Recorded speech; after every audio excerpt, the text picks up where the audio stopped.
ابو حميد، عيان الشخير الطيب اللي كان معانا من اسبوع ولا 2، حبيبي يا دكتور. راجع اهو في الاستشاره وما زال على وجهه البسمه والرضا. احكي لنا بقى. والله عايز اقول لك انا يعتبر حياتي رجعت لي تاني. الحمد لله. ليه؟ لان انا كنت بعاني في النوم. يعني يعتبر حضرتك ما تقلش عن دكتور القلب في حاجه، ان انت انقذت حياه.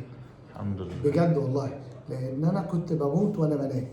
يا بس باشا. الحمد لله ولله الحمد على يدك بصراحه. يعني انا بنام برتاح، مفيش شخير، مفيش اي حاجه.